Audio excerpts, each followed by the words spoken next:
Hi, we are on to more assets. We are going to be talking about plant assets that are natural resources or intangibles. And we're also going to be talking about disposing of assets today. So this is Class 28 Video A. So the first video for Class 28 if you're in the Monday, Wednesday, Friday class. And this is 20C. So the third video if you're in Tuesday, Thursday class for class number 20. So moving right on, let's talk about what happens when you're ready to get rid of an asset, right? You don't keep everything forever. So sometimes when you've used it up, you need to do something with it.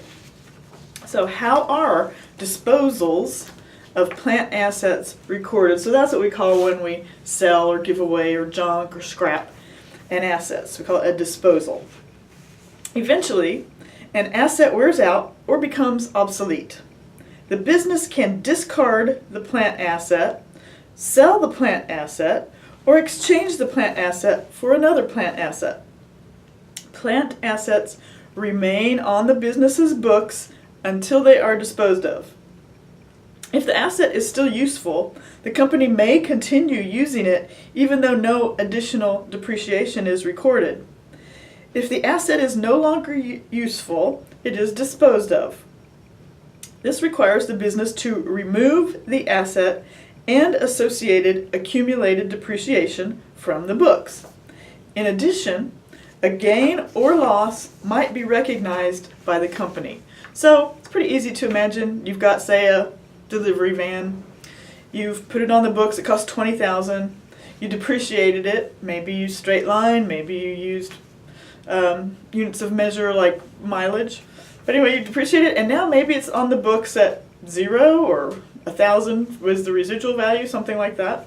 So, but you're not going to use it anymore. You want to buy a new van, so you're going to either trade it in or sell it. You're going to get rid of that van. So that's what we're talking about, disposals. And sometimes it's not a sale, sometimes it is. Sometimes you just get rid of it. But no matter what you do with it, it's no longer your asset. So you got to get rid of the asset and the depreciation because those just don't exist for your company anymore. All right. So, regardless of the type of disposal, there are 4 steps. Bring the depreciation up to date. Remove the old disposed of asset and associated accumulated depreciation from the books. Record the value of any cash received or paid in the disposal of the asset. Determine the amount of any gain or loss. Gain or loss is determined by comparing the cash received and the market value of any other asset received with the book value of the asset disposed of. So 4 steps. It helps you take that old asset off the books, and sometimes you have a gain. You could imagine that you had that old delivery van on the books for $1,000 and you're able to sell it for $2,000, right? So for $2,000, you got a gain of $1,000. That's awesome. Also, you could have a loss. You had it on the books for $1,000, but nobody would buy it for that. You sold it for $500, or maybe you had to pay somebody to tow it off. So you could have a loss. All right. So that's what we're going to figure out how to calculate. So let's look at discarding assets for no cash. So let's assume that discarding is what you're doing. In other words, we're just getting rid of it. It's used up. Nobody else wants it. Right? It's some kind of special machine you used at your plant and nobody else does that, so nobody's going to buy it. So discarding plant assets involves disposing of the asset for no cash. Smart Touch Learning discards equipment that costs $10,000. The accumulated depreciation on the asset is $10,000. In other words, the asset is fully depreciated. There is no cash involved in this transaction. To dispose of the equipment, Smart Touch Learning will need to credit the asset account equipment and debit the accumulated depreciation equipment account. So here's the journal entry that gets rid of that equipment. You just write it off, right? Because we know accumulated depreciation, that's that contra asset account, so it carries a normal credit balance, so to get rid of it, you debit it, the whole balance.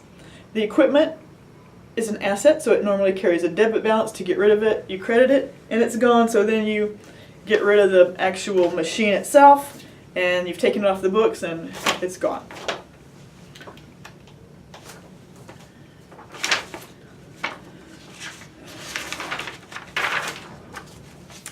In the second example, suppose instead, Smart Touch Learning discards equipment that costs $10,000. Unlike the previous example, the asset is not already fully depreciated. Because the asset sold in the middle of the year, we must compute and record a half a year's depreciation before recording the asset's disposal. The asset already had $8,000 accumulated depreciation. There is no cash involved in this transaction. So we're going to look at what it would look like to do this. Sell it in the middle of the year, still has some depreciation to take because we don't do it till they depreciation until the end of the year. So let's do that. Remember, the first step is always bring the depreciation current. So in this case, it's had a half a year depreciation. So you just do your normal depreciation entry, depreciation expense equipment, accumulated depreciation equipment. Then, because they're disposing of it, you have to record that. So you're getting rid of the equipment, which is on the books for $10,000, right? So that's the same thing. Equipment, $10,000. Accumulated depreciation, well, the accumulated depreciation is only $8,500, right? Because it had $8,000, we added $500, so now it's at $8,500. So accumulated depreciation, $8,500. But unlike this other one, right, this one here, all right, unlike this one where it was equal, 10,000, 10,000,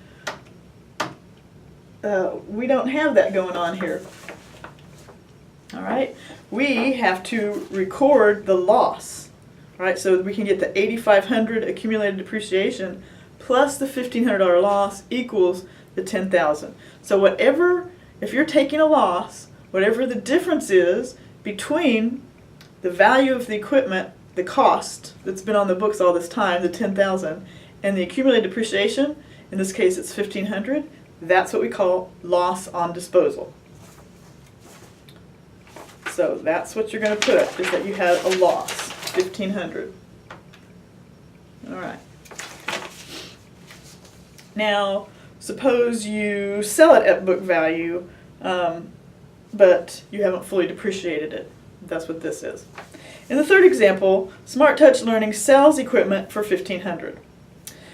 After the equipment originally cost $10,000, after recording the depreciation through July 1, accumulated depreciation is $8,500.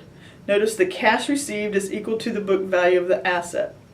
When a business sells an asset for book value, no gain or loss is recorded. This is because the cash is equal to the book value of the asset. So in this case, cash, accumulated depreciation, so they got $1,500 cash in, it had $1,500 accumulated depreciation, that equals 10,000, so we're keeping it at 10,000. So no gain, no loss. In the next scenario, you're going to have a little bit of a gain. So let's suppose they sell the equipment for $4,000, all right? So you'll notice it's got 10,000 cost, still costs the 10,000. That's what the equipment is on there for.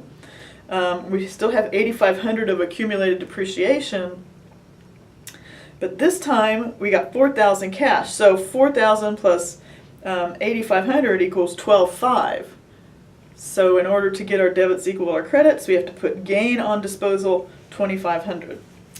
And there it is, right there.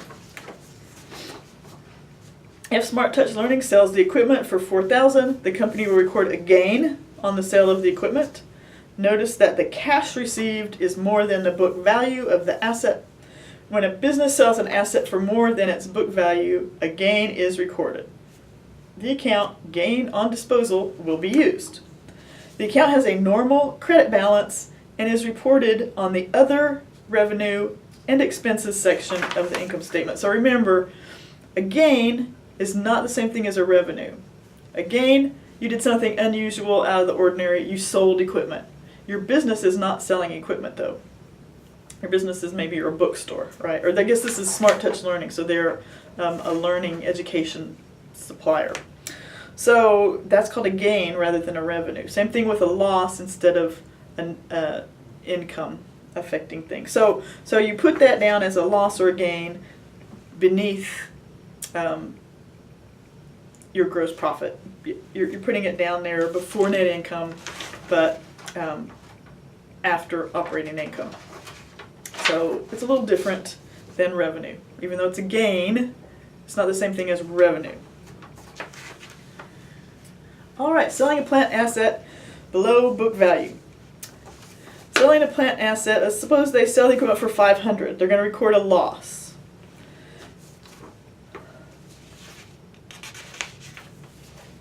The company will record a loss on the sale of equipment. Notice the cash received, $500, is less than the book value of the asset.